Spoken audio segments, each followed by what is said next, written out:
E aí galera, beleza com vocês? Aqui o professor Matheus para nós continuarmos nossas aulas de História do Brasil e hoje nós vamos revisar que assunto? Nós vamos revisar dois temas importantíssimos aí para você que vai prestar aí a sua prova de vestibular, o seu concurso, tá? Então, quais são os dois temas? Primeiro, período regencial. Segundo tema, segundo reinado, tá? Então, o período regencial, vamos começar por ele aqui, ó, período de transição, né, entre o primeiro e o segundo reinado. Falar por que de transição, Matheus? Porque o primeiro reinado acaba com a abdicação de Dom Pedro I, né, em 1831, sem apoio dos brasileiros por conta do seu autoritarismo. Dom Pedro I abdica em nome de Dom Pedro Alcântara, que era seu filho e que na época tinha somente 5 anos de idade. O que é que vai acontecer? Nesse período, como ele era menor, não poderia governar. E aí o Brasil passou a ser governado por regentes. Regentes esses que eram escolhidos entre deputados e senadores, tá certo? Então, esse período, como havia inclusive a escolha do regente, que é um cargo temporário, né? Então, até que o imperador pudesse assumir, nós falamos que ocorreu nesse período regencial uma experiência republicana aqui no Brasil. Legal? Então é o seguinte, galera, vamos ver aqui o que aconteceu de mais importante nesse período regencial que você tem que lembrar. Então, nesse período, como havia escolha daqueles que seriam regente, começa aqui, ó, um processo de disputa política no Brasil, tá? Então, o processo de disputa política no Brasil começa com o período regencial. E essa disputa política vai ser entre a elite aqui no Brasil. Elite essa que vai dividir-se em dois grupos, tá? Que são os dois grupos que vão dominar o cenário político brasileiro, tá? Ao longo do período regencial e durante o período do segundo reinado. Quais são esses dois grupos aqui? Nós vamos ter a elite se dividindo em liberais, tá? De um lado estavam os liberais. E o que defendiam esse grupo dos liberais aqui? Os liberais, eles defendiam mais autonomia para as províncias. Então, eles eram favoráveis à descentralização. Tá? Então, de liberal mesmo, eles não tinham muita coisa. A única coisa que eles tinham era essa ideia de que os estados, que na época eram províncias, deveriam ter mais liberdade, né? Já que a Constituição de 1824 era muito centralizadora. Tá? Então, esse é o grupo dos liberais, ok? Do outro lado, então, nós tínhamos os conservadores.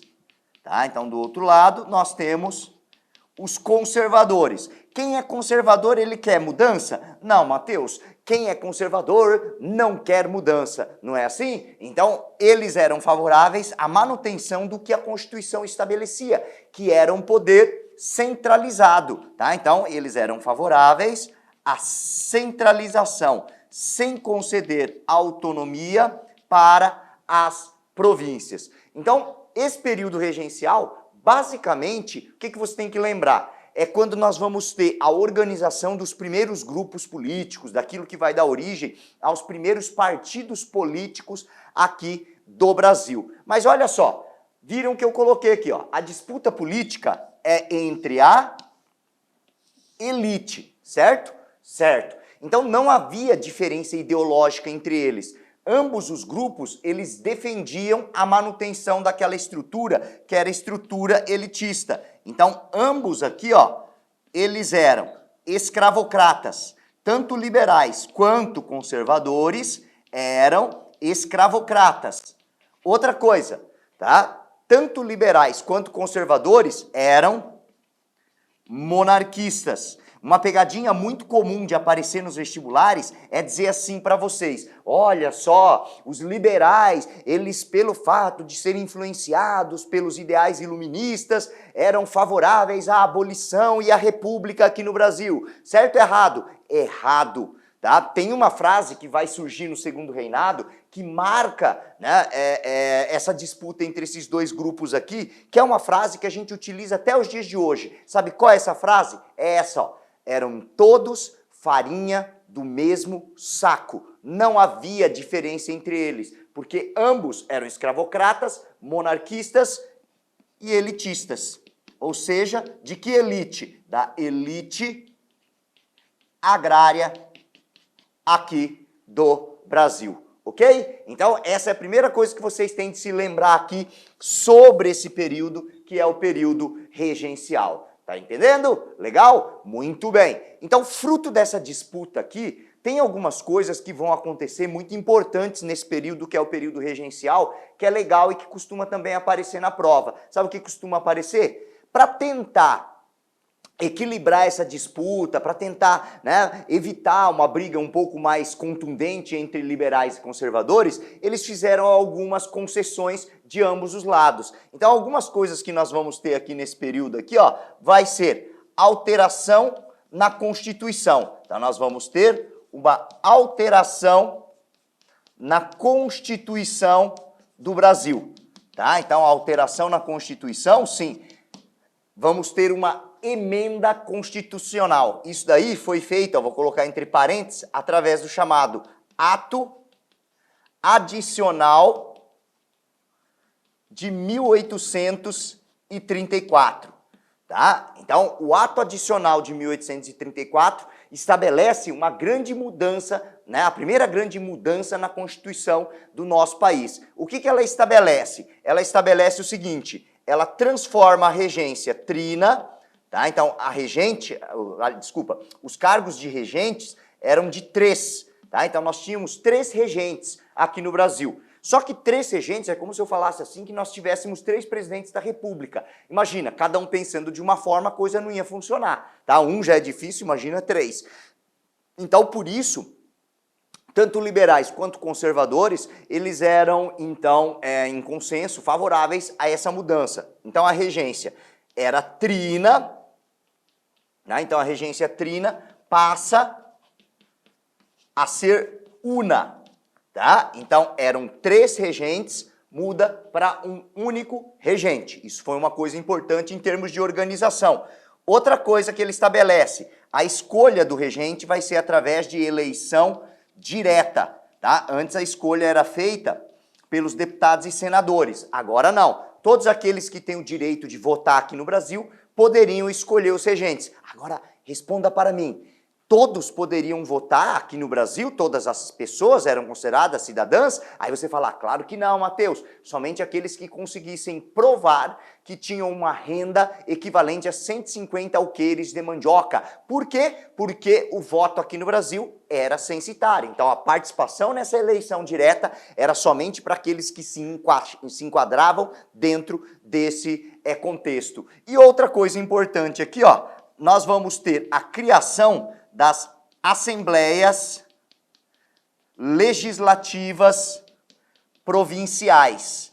Tá? Então, as assembleias legislativas que nós temos até hoje nos estados, elas são o grande símbolo da autonomia que foi concedida para os estados. Ah, Matheus, então a gente pode dizer que o Ato Adicional de 1834, que muda a nossa Constituição, ela estabelece, né, uma maior autonomia para as províncias como queriam os liberais, certo ou errado? Certíssimo. No entanto, isso aqui não resolveu o problema. Não resolveu o problema de forma alguma. Muito pelo contrário, nós vamos ter a eleição aqui do regente Uno em 1835, vai ser eleito o Feijó, que era considerado um liberal. No entanto, ao assumir o cargo de regente, sabe o que ele fez? Ele adotou uma postura conservadora. E aí os liberais se revoltaram contra o governo centralizador do Feijó. E aí, então, explodiu no Brasil em 1835, na verdade, explodiram no plural, né? Explodiram várias revoltas que nós chamamos de revoltas regenciais, tá? E aí, essas revoltas regenciais, elas eram ameaçadoras e colocavam a nossa unidade territorial em xeque. Por quê? Porque todas essas revoltas, elas eram separatistas e republicanas. Se por acaso elas tivessem dado certo, nós não teríamos hoje o que nós chamamos de Brasil, ok? Então, outra coisa que vai acontecer aqui nesse período regencial, também fruto dessa disputa política entre liberais e conservadores, vai ser a eclosão das revoltas regenciais. Cai bastante isso nas provas, Matheus? Aparece, tá? Elas aparecem aí bastante em vestibulares para vocês, principalmente a Revolução Farroupilha. Então, as revoltas regenciais, o que foi que eu disse a vocês? Todas elas são separatistas. Então, eles queriam formar o seu país, tá? Então, são separatistas e elas pretendiam adotar que forma de governo? República. Então, eram separatistas e republicanas. Ok? Então, quais foram as revoltas regenciais? Então, vamos organizar aqui, ó. Nós tivemos revoltas regenciais que explodiram em todas as regiões do Brasil, tá? Então, em várias regiões nós tivemos essas revoltas regenciais. Que revoltas seriam essas? Então, aqui nós temos as seguintes, ó. Nós temos a cabanagem, que ocorre no Pará. Balaiada, no Maranhão. Tá? Então, cabanagem no Pará, balaiada no Maranhão. O que essas duas revoltas elas têm em comum? Esses dois movimentos aqui, né, que explodiram, óbvio, cada um em sua região, são movimentos que acabaram ganhando um caráter popular. Então, eles defendiam a abolição da escravidão, defendiam o direito de igualdade política, defendiam também, né, a ideia de uma reforma agrária aqui no Brasil. Outra revolta que se encaixa dentro desse contexto, só que vale aqui um destaque, vai ser a revolta dos malês. Onde ocorre essa revolta, Matheus? Essa revolta ocorre em Salvador, na Bahia. E por que vale um destaque dessa revolta? Porque é um movimento inspirado na Revolução do Haiti, né? Naquilo que aconteceu na independência do Haiti, onde a luta foi organizada por escravos e ex-escravos. E essa revolta dos malês que ocorre em Salvador, na Bahia, foi um movimento organizado por escravos muçulmanos. Tá? Então, esses escravos muçulmanos organizaram esse movimento onde eles pretendiam organizar aqui no Brasil, na verdade em Salvador, uma república islâmica. Obviamente que esse movimento ele foi reprimido. Aliás, todos os movimentos aqui que eu coloquei até agora, eles foram reprimidos de forma violenta, ok? Outro movimento aqui então, ó, a Sabinada. Tá? Então a Sabinada já vai ser um movimento que ocorre também na Bahia, né, organizado por uma classe média, tá? Então é um movimento assim que não teve uma repressão tão violenta, tá? Então é um movimento de classe média.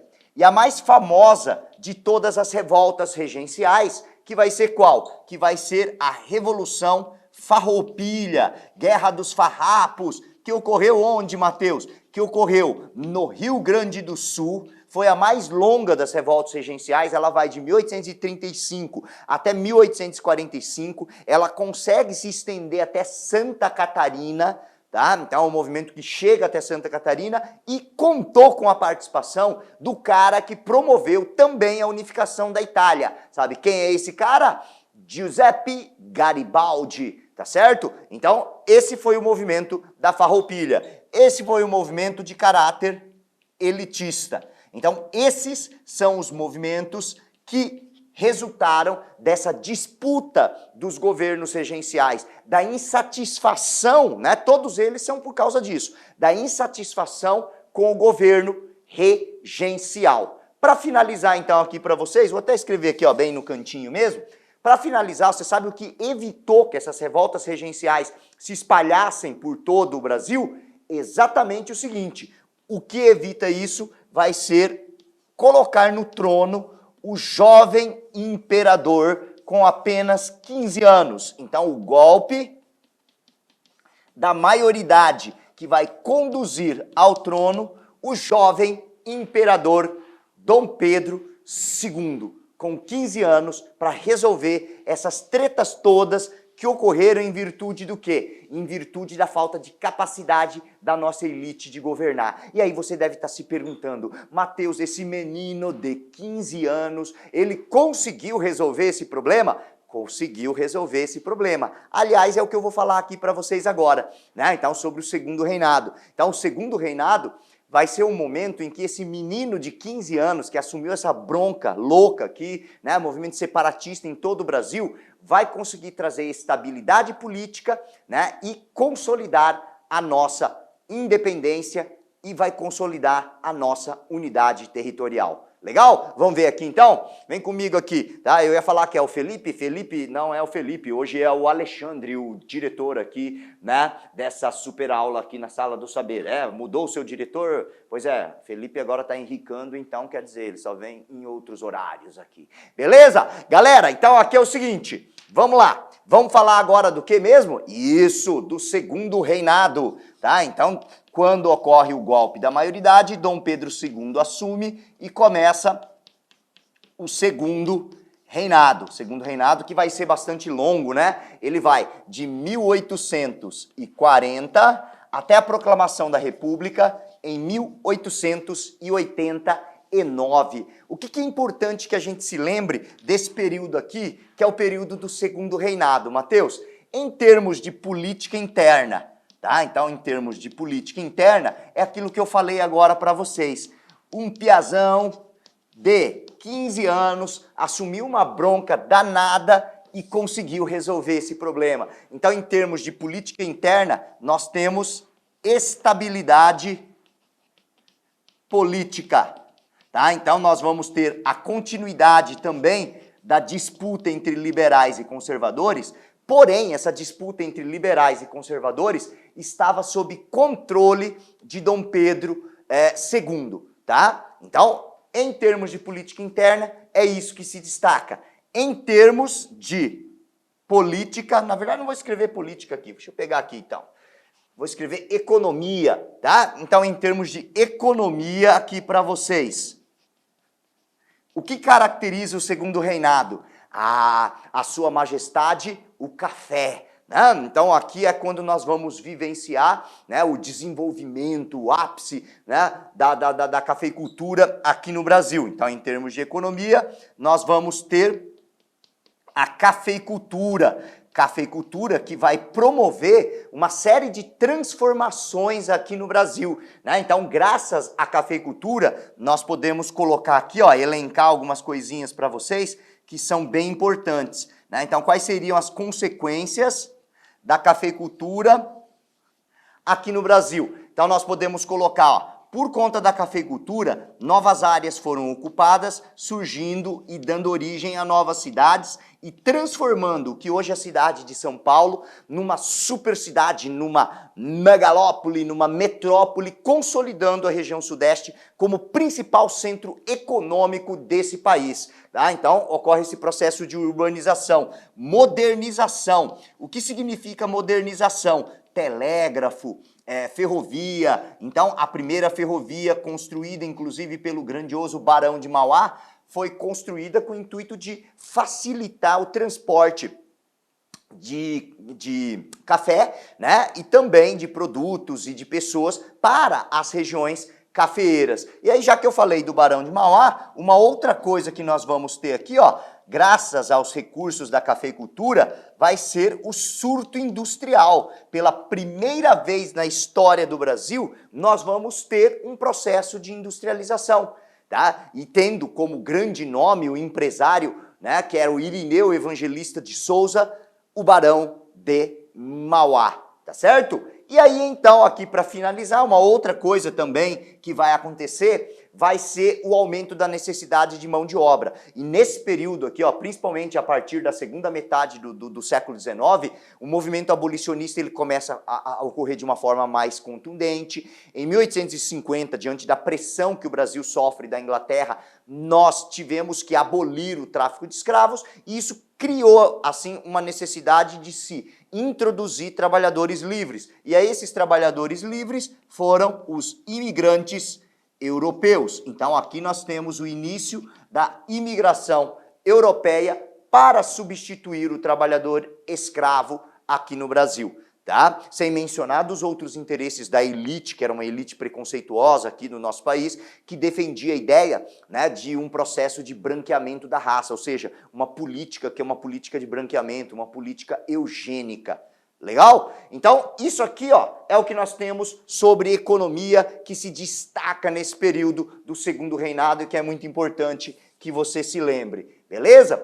Agora, em termos de política externa, vamos lá, ó, política externa. O que tem de importante aqui que nós não podemos nos esquecer e que cai nas provas aí? Eu já me sinto assim, ouvindo você na sua casa, assistindo essa aula aqui da Sala do Saber e falando, Guerra do Paraguai, Matheus. Exatamente. Em termos de política externa, esse é o grande destaque, né? Então aqui, ó, nós temos a Guerra do Paraguai, né, que foi o maior conflito e o mais violento da América do Sul. Conflito esse que ocorre de 1864 até 1870. Conflito esse que vai levar, né, o Paraguai a lutar contra Brasil, Uruguai e Argentina, que formam a Tríplice Aliança,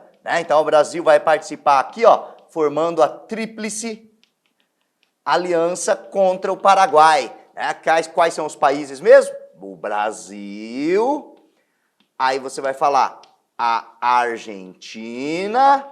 Então nós vamos nos aliar a um grande rival aqui, que era, né, aliás, é até hoje, né? Então, e o Uruguai. Esses três países vão se aliar na luta contra o Paraguai. Qual vai ser a causa aqui da Guerra do Paraguai? Então todo mundo deve estar falando assim, a causa foi porque o Paraguai invadiu o Brasil. Fato, isso daí é um dos fatores que desencadeia a Guerra do Paraguai. Mas sem dúvida nenhuma, né, a causa principal aqui da Guerra do Paraguai, então, é uma disputa entre os quatro países, entre Paraguai, Brasil, Argentina e Uruguai, pela região do Prata. Então, uma disputa pela região do Prata. Então era uma disputa do ponto de vista político e do ponto de vista econômico por essa região que era importantíssima para o comércio. Principalmente por Paraguai continuar então se desenvolvendo, era necessário o quê? Ter uma saída do mar, para o mar. E era isso que o presidente do Paraguai, o Francisco Solano Lopes, tentou buscar e não conseguiu, levando o seu país a ser destruído pelo exército da Tríplice Aliança, ok? Então, esse é o grande conflito que marca o Segundo Reinado. Para a gente finalizar, então, aqui, ó, né, a nossa super aula, nossa super revisão, nós temos aqui a questão que é a questão já da crise da monarquia, que leva à proclamação da República. Então, o que é que derruba a monarquia aqui no Brasil?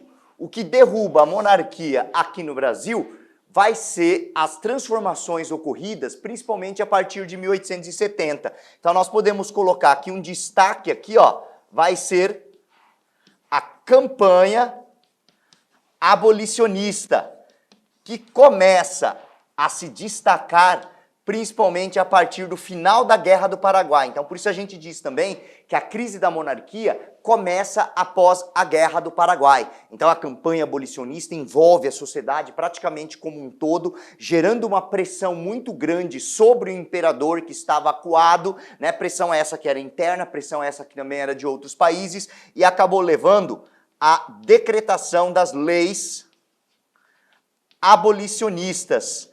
Então nós temos aqui, ó, por conta disso, as leis abolicionistas. Quais são as leis abolicionistas mesmo?